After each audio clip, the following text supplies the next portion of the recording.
super excited about your topic that you chose today, the three biggest mistakes, marketing mistakes. And so let's get into the thick of things. So let's talk about how you got started with marketing. So my story goes back over 20 years as a stay-at-home mom of two young kids who needed to add revenue and income to the family, but didn't want it all to go to daycare. Yes. So I threw myself into this amazing online world well before it was a thing, and got a remote job before that was a thing, as a customer service rep for an e-commerce company. And I worked with that company for over 4 years, growing into the business manager, running a $500,000 company for a whopping $12 an hour. Wow. Needless to say, I was burned out, fried, and done. So I retired, became a stay-at-home mom again. But then the house started to break. We had to fix the house. I had to go back to work. Yes. So having learned the lesson the first time around, I said, we're not doing that again. So I got online again and I got into transcription. I have a good ear. I'm a fast typist. And I found a company that would kind of teach me and let me start out as a beginner. And that is where I found the people I love and serve today, the online entrepreneurs who are coaches, consultants, service providers, health and wellness practitioners. I was transcribing their teleseminars, back before Zoom was a thing. Right. Back before webinars were a thing. Yes. Back then. And so I was inspired to relaunch myself as a virtual assistant, knowing what to charge appropriately for my skill set. And I got onto social media. I was on Twitter and Facebook. I lived on social media. My husband thought he was losing me to my computer. To your career. And he was like, what is going on? But I threw myself into it, networked, connected, shared my expertise, started meeting other virtual assistants who wanted to hire me. And I went, oh, okay. I guess it's time to start a business because I can't be a freelancer anymore if I'm doing the subcontracting work for these businesses. Wow. So Sophie Zoe, Virtually There For You, the name of my company back in the day, was born in October of 2009. Wow. And from there, I grew it into an agency. I got a few certifications and I went back solo. And then in 2018, against my intuition's judgment, I went exclusive with my one big client. I hit my 6-figure success. I was like, wow, that's amazing. That's amazing. I was excited. I was thrilled. And then a year later, they let me go. And I lost it all. But my intuition had been nudging me to do something else. I had soft launched a digital marketing agency concept within a couple of weeks before I was let go.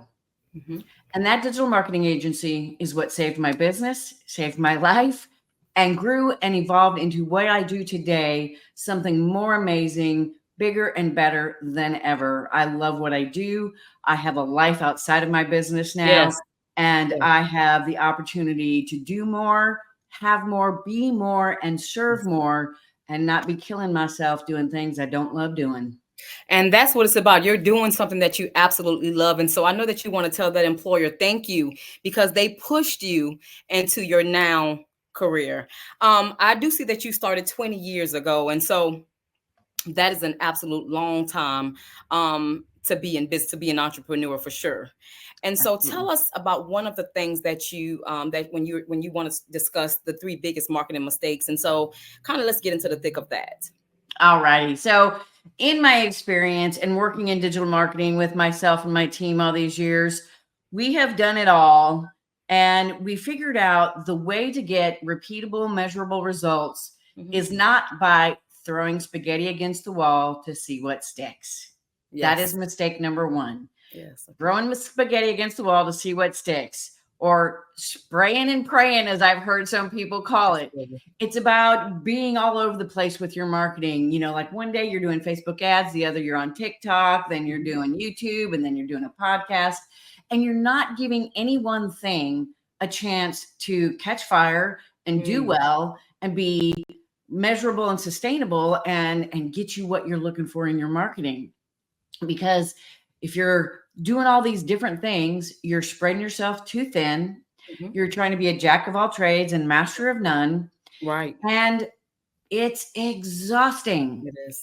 It is It is. exhausting to do all these things and to not get results and, drive yourself into the ground and be, you started your business to Mm-hmm. be who you are and what you do, an expert in your expertise, Yes. not a marketing person. Right. So That's here good. you are winging it, trying to do it, trying to figure it out, but doing it haphazardly without a strategy, without a plan, without goals, all of those things. That's good. And I agree with you there, because I know when you think about an entrepreneur that just started their business, you kind of you do that. You go from marketing, business manager, just so many different things that as an entrepreneur we try and kind of take on. That is difficult, and marketing is really the lifeline of a business. I believe that. Some people don't think so, but I believe so, because if you're not a good marketer, I just I just it's hard to stay relevant. And I do believe in the old school marketing. So being as though you've been in business 20 years, right? What do you think about like foot on the ground? Do you think that is still a good marketing strategy, or would you say social media, Instagram, Facebook, TikTok? What do you think about still doing old school marketing?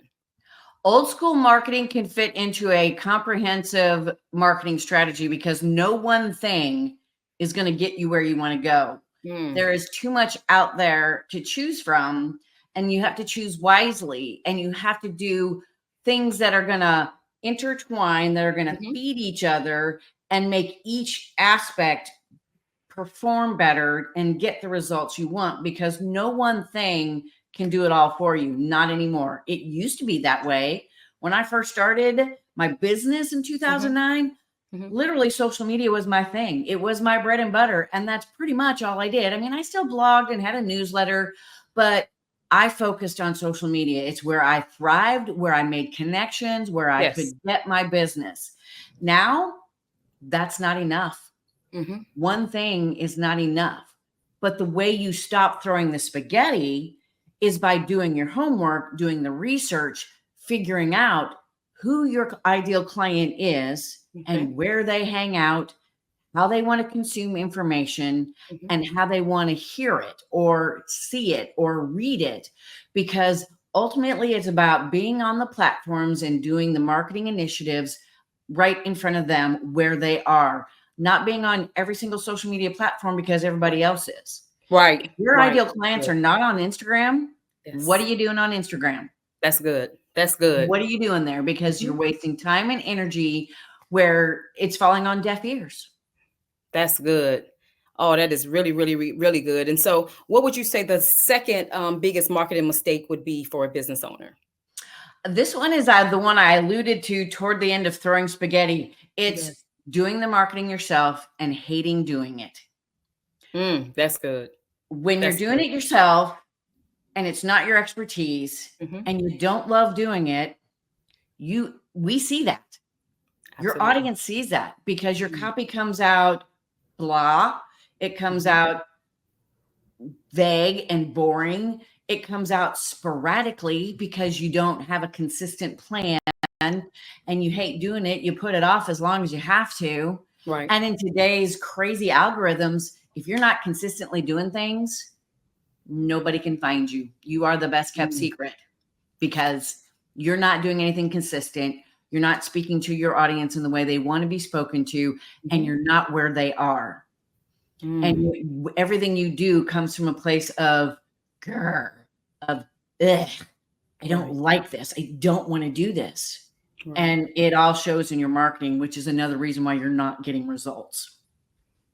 That's a good one too. I know also too is that I've spoken to some business owners that may have spent, just say, their life savings on their marketing, right? But because of the fact that they weren't able to keep up with that particular marketing strategy, now you're stuck, meaning that now you can't put back into your business. So you can't buy products. And, so what do you say to an entrepreneur that is looking to, again, start a business and is looking to maybe have a marketing strategy, but their funds are not here, what would you suggest to them? What would be your suggestion?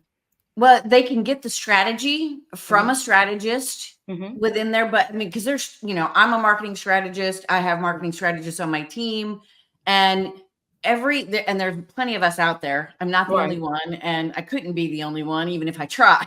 Right. And it's a matter of doing your homework again, finding a strategist who can work with you where you are, because it's all about starting where you are and giving you what you can handle that's going to get results, even if it's not as fast as it would be if you had the full comprehensive picture. Right. They can at least give you a strategy. They can give you that comprehensive strategy, but then they can break it down into steps. Start here and do this, and then add this, and then add this, and they can build you a process of growing your marketing.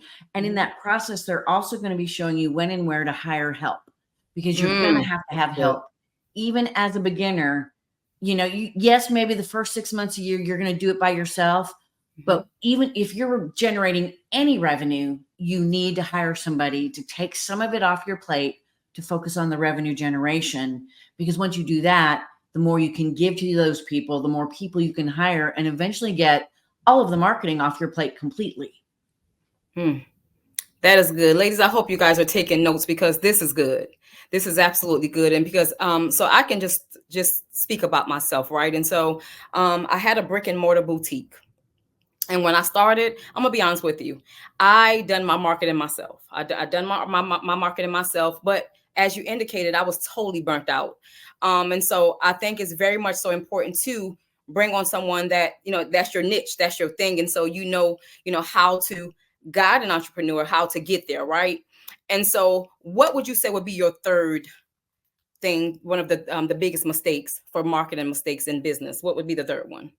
The third mistake is one of the biggest mistakes, because it leaves you clueless. Okay. And if we're clueless in our marketing, we're dead in the water. That's true.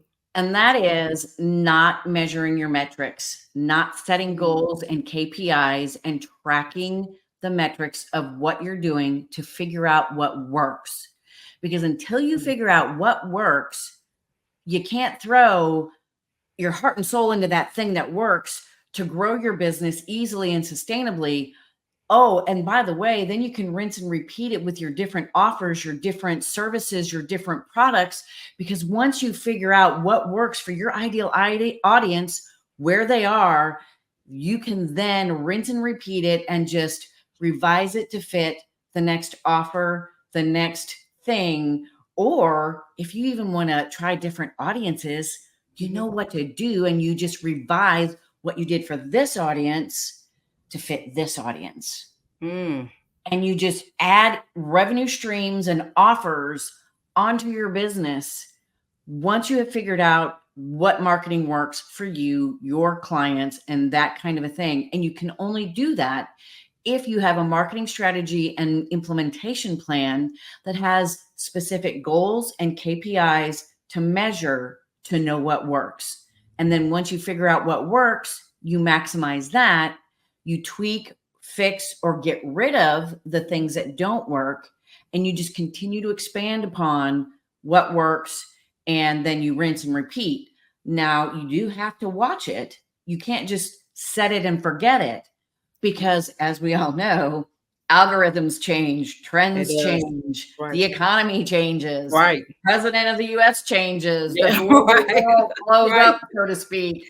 And that all affects how people will then come to the table. It affects the buyer journey. And you have to keep an eye on the buyer journey in relation to your marketing, because what works now may not work in a couple of years. That's true. But it's not dead in the water. It just needs to be updated to fit the latest economy, the latest buyer journey for your particular ideal audience. Wow. And I was just thinking about, so like I indicated, staying relevant. And so when it comes to marketing, I know that a lot of times you look at the competitors just to see, what they're doing, right? To remain relevant as well. And so how important is that, do you think, as far as like in the marketing industry? A competitive analysis is one of the key things to do in a marketing strategy. Yes, ma'am. It's one of the most important.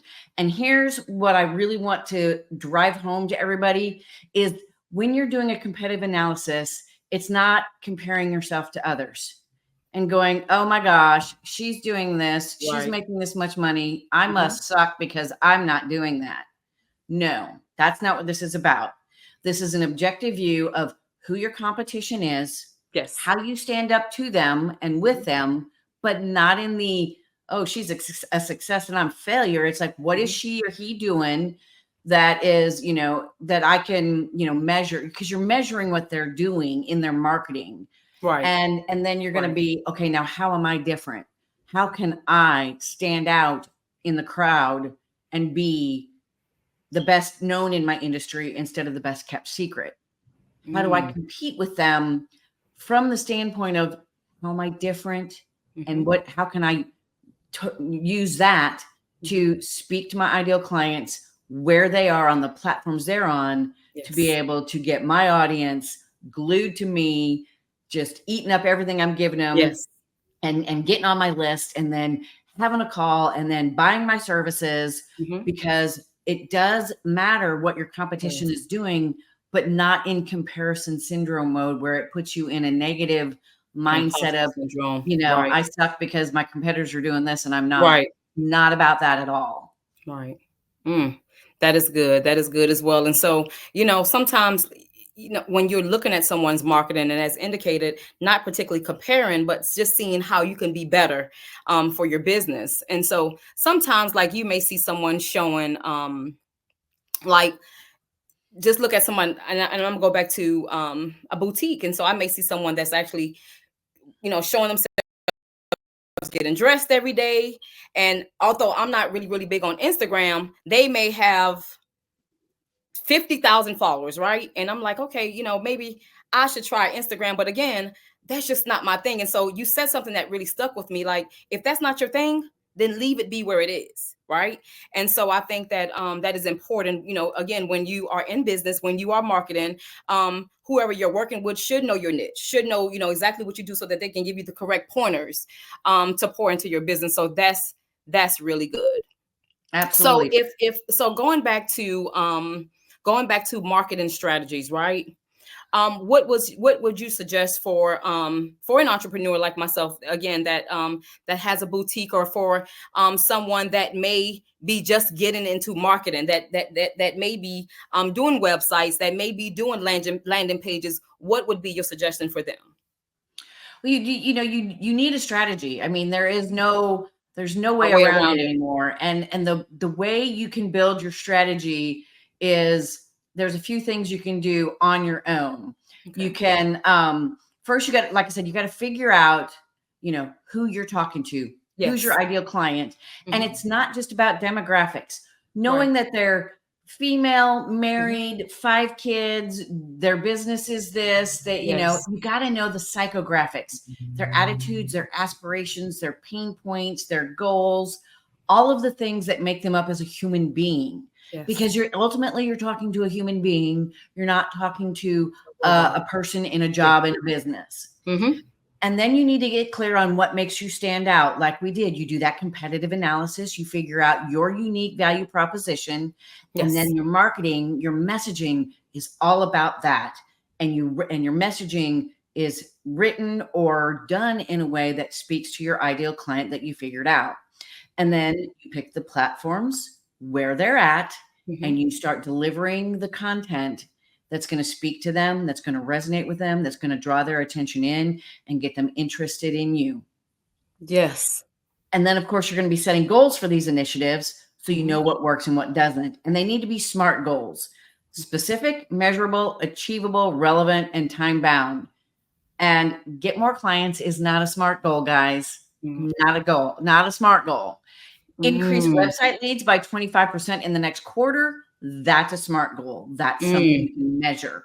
And you can create your marketing initiatives around that objective and that goal so that you can measure it and know what's working and what's not. Wow. Listen, I'm not sure if you guys heard that, but she says landing more clients is not a SMART goal. So we want to open up the chat, ladies, and we want you guys to engage so that Sophie can answer some marketing questions that you all may have. Lauren Brown said, analyze and measure your metrics is great. And so thank you so much for that feedback, Lauren. Do we have any more questions that we would like to ask Miss Sophie while we have our ear? This is our Q&A sector. Do we have any more questions that we'd like to ask her? What other nuggets can you drop for us, Miss Sophie, while you're here, while we have you? Give us some more nuggets that you can give us today. Well, marketing is my passion and my thing, and I love it, and I can talk about it all day long. I love it. But, and the three mistakes we're talking about can be avoided. You can do something about them. And because it all starts with strategy, you got to know how to create a strategy. You got to know if you even have a strategy. Like I said, most people are just throwing spaghetti. Right. So, this is where I can talk about a brand new free gift we just put together to help people with their strategy. You can get started for free with our 10-step marketing strategy checklist. It's on my website, sophiezo.com. It's on sophiezo.com/checklist. And it's a great way to go step by step to figure out if you have a strategy, what your strategy is, and how well it's working, where you have holes and problems, and where you need to fix it. So you can pay someone to do it, but you can at least start and get an idea and then go, okay, I know what I have, what I don't have, and what I need, but now I need help because I don't know what to do with this. And that's where you can talk to me, you can talk to other marketing strategists and go, hey, I kind of figured out I don't really have a strategy, and I figured out I really need one, but it's not my area of expertise. Right. Delegation to experts who love what they do, who love marketing, is a win-win-win because you get it off your plate. Yep. You're giving it to people who know what they're doing and who love doing it and who are going to be your best friend, so to speak, because they're going to learn who you are, what you do. They're going to do that deep dive analysis into everything that goes into your marketing strategy and give you a rock star plan, monthly plan of how to implement it and how to do things that are going to have goals and KPIs and start analyzing and going out there and figuring out what works. So she just gave that to us in a nutshell. And so I hope for all of you that is on, you are taking notes. Sasha did drop her point of contact, her website in the chat. So you definitely want to grab that. I'm letting you know that I'll definitely be reaching out to you as well to discuss some marketing niches and so forth and so on, because it's important when you are in business. And so Sophie, we want to thank you so much for joining us. I'm sure Sasha is excited that you joined us because you gave us great nuggets. And so there she go. And so thank you so much for your time. Sasha, is there anything you want to say while you're on? No, I was just going to say, I enjoyed everything that she talked about. Because there are some essential tips that you all definitely need to do when it comes down to marketing, especially if you're doing digital marketing, because that is where it's at right now. I do like that you did ask that question, Aisha, about traditional marketing and how to incorporate that, because in your response with, there's just not one thing. But as you had mentioned, when you have that strategy, you know what to implement and where to implement it at, because we have the digital presence. How are you going to make that stand digitally, on social media? Everything's social media driven, like how to understand each platform. That's a whole nother layer because of the algorithms, but you don't want to miss out on your local community. Yes. You don't want to miss out on the things that you can do to increase the traditional marketing that you can do locally, live and in person and things like that. So it all works together, and, and it helps you to be able to leverage. But everything that Sophie mentioned, the market research, knowing your demographics, the pain points, all that stuff, it is so necessary. I know it just seemed like a whole nother, like you're taking a doctorate class. Because when you want to mill it down, that's why a lot of people just kind of look at it surfacely. But when you really know and understand that is the driver for your business, it is the driver for your business plan. When you do your planning, you have to know what vehicles you're going to take your business into. It's going to get it out to the people. And that goes beyond branding, because I know a lot of times people can mix the two together. That's true. And it's really two separate things. Really, branding is a component of marketing. It is, It is absolutely. how your message is going to, have a voice. It is the colors, it is this and that, but it's more so taking that vision statement and adding a voice and a personality and a character to it. That's the branding part of it. And I hear so many people with that narrative and they just want to focus on strategy, branding, branding, branding. But if you get everything else, right. you got it's a full suite. It You know, is. so, and I think that everything that you brought today is so spot on. Thank you so much. You're welcome. That Thank was you. good. That was good, Sasha, what you just stated about branding and marketing. A lot of Yeah, times people do think it's the same thing. It's one entity and it's not. It's yeah, one of the yeah, many Absolutely components. It's right. a part of a deep dive analysis. When we do a deep dive analysis on our clients, branding, we do look at branding, but it's not the only thing we look at. We Right. literally look at it comprehensively.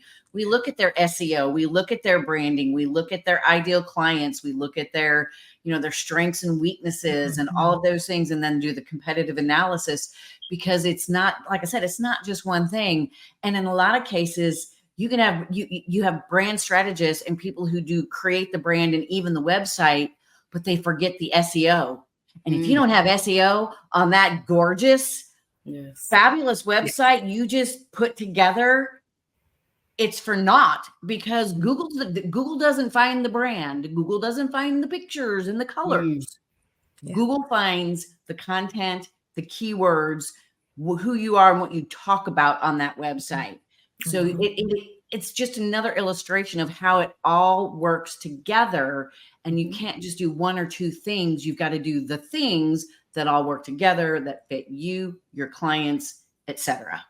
And I know we're about to close out, but I have to say this because I'm a strong proponent of that SEO. SEO marketing, let me tell you, this is what I call it. I call it SEO marketing, your silent marketer.